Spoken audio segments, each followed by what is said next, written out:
जय जगन्नाथ नमस्कार।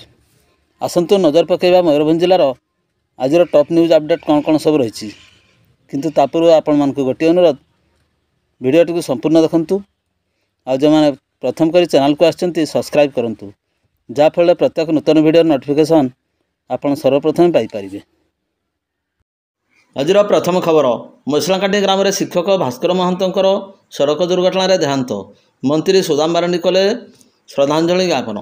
सूचना अनुसार बारिपदा निर्वाचन मंडलीर तथा बारिपदा ब्लॉक बड़जोड़ पंचायतर मसलाकाटी ग्राम में शिक्षक भास्कर महंतर सड़क दुर्घटना देहांत होता।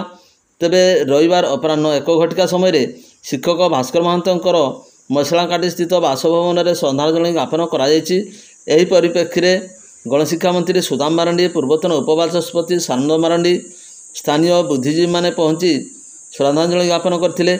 एने स्थानीय अंचल शोकाकूल परिवेश सृष्टि होइतिला। परवर्ती खबर 2024 साधारण निर्वाचन पर उदला ब्लॉकर भोटर सचेतनता कार्यक्रम अनुष्ठित।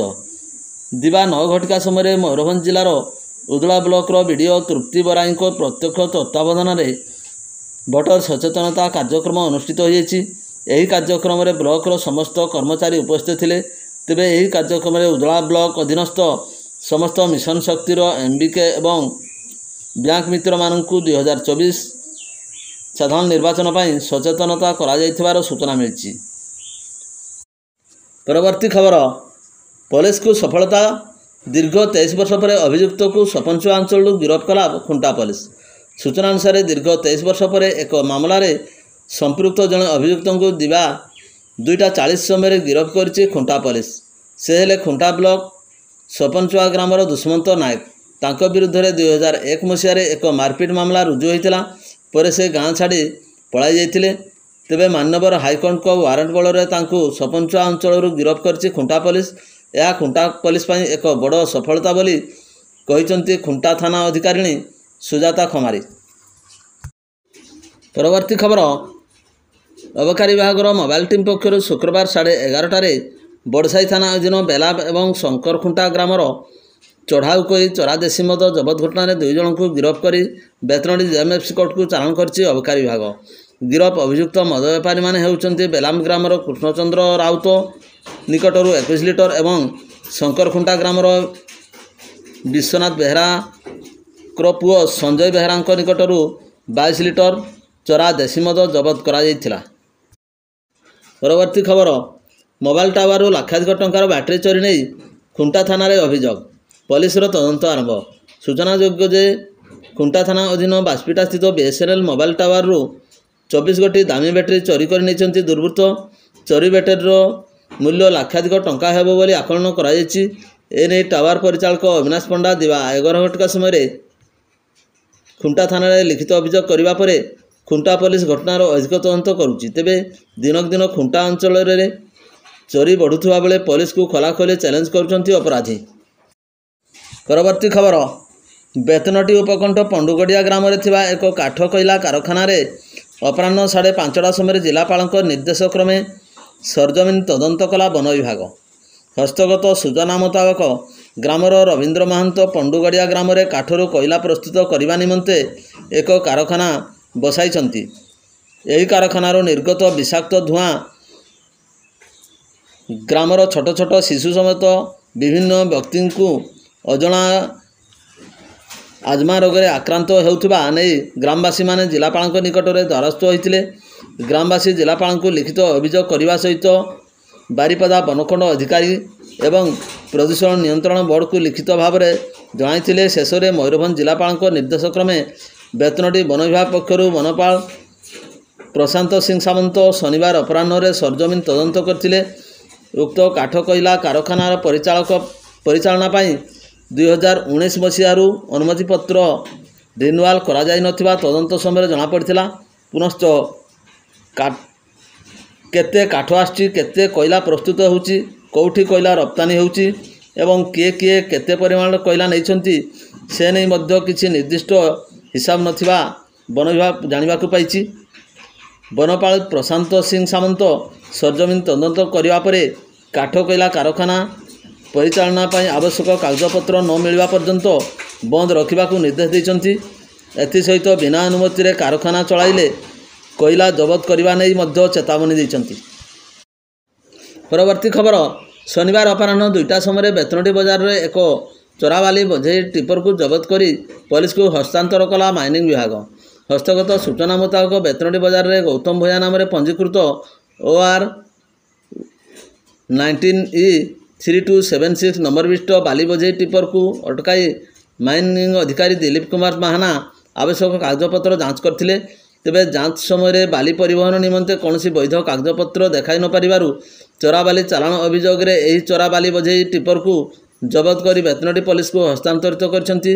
जबत चोराबाली बोझेई टिपर को माइनिंग विभाग 51,000 टंका जरिमाना करिथिबा बेले जरिमाना पैठ पर माइनिंग विभाग अनुमति क्रमे जबत बाली बोझेई टिपर को छड़ा जीवा नहीं बेतनटी पुलिस पक्षर सूचना दि जाइछि।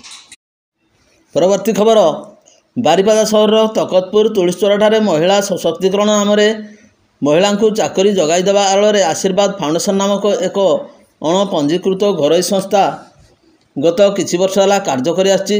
अभियोग अनुसार यह संस्था जरिया मयूरभंज बालेश्वर जिलार विभिन्न ग्रामांचल समेत पड़ोशी झारखंड और पश्चिमबंग सीमांत ग्रामांचल महिला मानू बारिपदार शंखाभंगा ठारे सूताकल काठपाड़ जोता कारखाना आदि चाकरी कराइदेवार प्रलोभन देखाई प्रत्येक ठारू 5,000 ରୁ 10,000 टंका पर्यंत आदाय करा जाउथबा अभियोग होइछि। तत्सहित प्रत्येक ग्रामर मध्यस्थता जरिया एहिबरी भावरे युवती मानकु चाकरी देवा प्रलोभन देखाई टंका संग्रह करा जाइथिला। चाकरी मिलवा आशार एही युवती माने एही संस्थारे कार्यालय को दौड़ी नयांत हेबा सहित प्रत्येक 5,000 ରୁ 7,000 टंका पर्यंत जाहास करी खर्च कर सारिथिबा जणा जाइछि। चाकरी देवा आड़े युवती माने ठकामीर शिकार होइथिबा जानिबाकु पाई पूर्वाह्न उक्त तकतपुर आशीर्वाद फाउंडेशन कार्यालय घेराव कर टंका फेरस्त दाबी करथिले।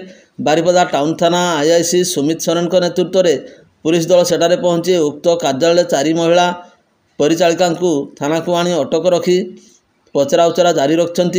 अन्य पक्षरे चाकरी न पाई ठकामी शिकार होइथिबा 113 जन युवती मध्यरु शनिवार संध्या सुधा टाउन थाना अभियोग करा सहित समस्त टंका फेरस्त पाई निवेदन करछंती। एपरिक एही ठकामी आहुरी बहु संख्यक युवती मध्य अभियोग करने थाना सम्मुख में रुंड होइथिबा देखिबाकु मिलिछि।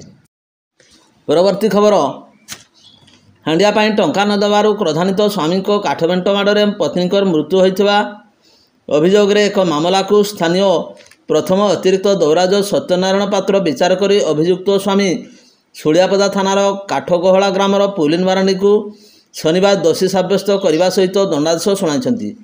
दोषी साब्यस्त अभियुक्त 2.5 वर्ष सश्रम कारादंड होइछि। सरकार पक्षर अतिरिक्त पीबी कृष्णचंद्र दास मामला परिचालना करथिले। मामलार विवरणी अनुसार सुलियापदा थाना 2021 मसीह 24 तारिख में स्वामी पुलिन मारांडी हांडिया पीवाई पत्नी सुनी मारांडी को 20 टंका मागिथिले किंतु से दिन वर्षा होइथिबारु तांको पत्नी काम पाई जाई नथिबारु तांको टंका देई पारि नथिले। फल स्वामी पुलिन उत्तक्त होई पत्नी को एक काठ बेंटरे प्रहार करिथिबारु से गुरुतर आहत होइथिले। चिकित्साधीन अवस्था तांकर डाक्तरखाना मृत्यु होइथिला। पुलिस यही घटना तदंत करी अभियुक्त घटनार परदिन गिरफ करथिले। अभियुक्त को 2022 जनवरी 1 तारिख दिन तांको विरोध में चार्जसीट दाखल करा जायथिला। परवर्ती खबर शिमिलपाल समेत चतुर्दिगरे थिबा वनांचल आज पर्यंत मोट 82 स्थान में निआं लगी चिन्हट होता नहीं शिमिलपाल बाघ्र संरक्षण प्रकल्प क्षेत्र निर्देशक तथा आंचलिक वन संरक्षकों पक्षर सूचना दी जाइछि। तन्मध्यरु गतकाली 28 स्थान एवं आज 54 स्थान में निआं लगी किंतु यही वनाग्नि को नियंत्रण करा विभागीय कर्तृपक्ष मध्य कौन दाबी किंबा सूचना दि जाए ना। तथापि वनाग्नि को उपशम करने दिगरे वन विभाग एवं अड्राफ्ट टीम पक्षर उद्यम जारी रही सफल हो पार न प्रकाश। चिन्हट होता 54टी फायर पॉइंट मध्य शिमिलपाल उत्तर वनांचल खंडरे 22 और शिमिलपाल दक्षिण वनांचल 13टी स्थान में निआं लगी बेले